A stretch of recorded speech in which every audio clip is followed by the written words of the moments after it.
topic. At first we will discuss tongue. So tongue is a muscular organ in the oral cavity.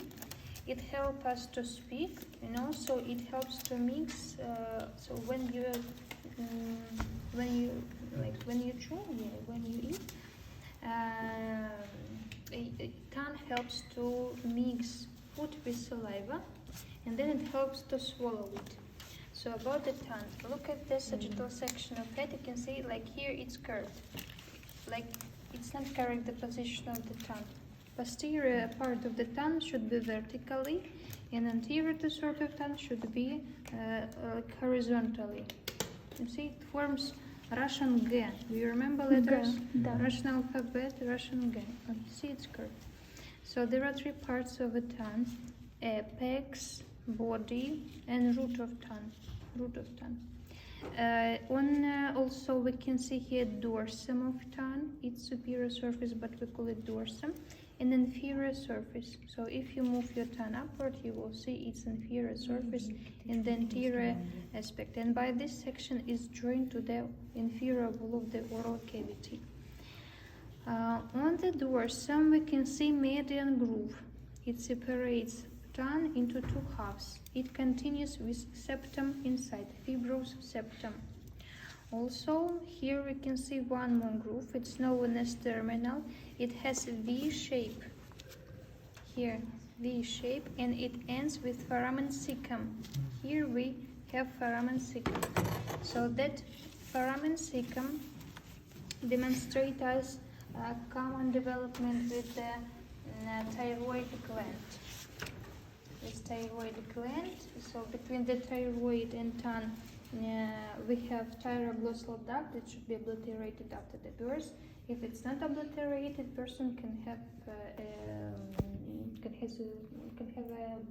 cyst. Cyst of thyroglossal duct, and can be inflamed. So that median groove and terminal groove. On the body and apex we have papilla. With taste buds, some of them without it, and then we have on the root we have lingual tonsil. You remember that we have palatine tonsils, but also have lingual tonsil. So let's have a look at the lingual tonsil. This is lingual tonsil. Then terminal groove, body and apex. On the bodies we distinguish, so just in front of a terminal groove you can see papilla volata, valate papilla. They also form that V-shaped line. You see, their number can vary from 7 till 12. Then next, if you look at the margin of tongue, also tongue has margins, left and right. On the margins you can see some grooves. You see that? Foliate papilla. And then if you look closer on the dorsum, you will see that some of papilla a little bit bigger. Fungiform papilla, fungiform, and most numerous. They give our tongue that velvet hue, known as filiform and conical. So only filiform and conical don't have taste buds. So they are responsible for like general type of sensitivity, like that.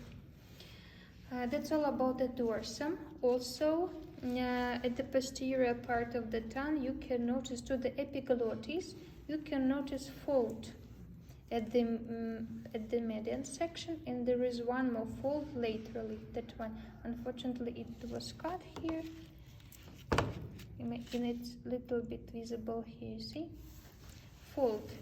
This fold, look, median. It was median, and here we have lateral. They are known as glossa epiglottic folds. Glossa epiglottic folds, median and two lateral.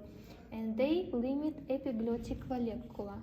So like a dimple between the epiglottis and the tongue, known as epiglottic vallecula. That's all about the outer view. Also, if you want to demonstrate frenulum of tongue, you should move tongue upward and to the inferior wall of the oral cavity, you will see fold of mucosal tunic. It's frenulum of the tongue. To demonstrate frenulums of upper lower limb, also you should pull them upward, forward, and that mucosa between the upper jaw or lower jaw to the upper limb or lower limb, it's a frenulum. In this case of upper, then of lower limb. Okay, then next we will discuss about muscles of tongue.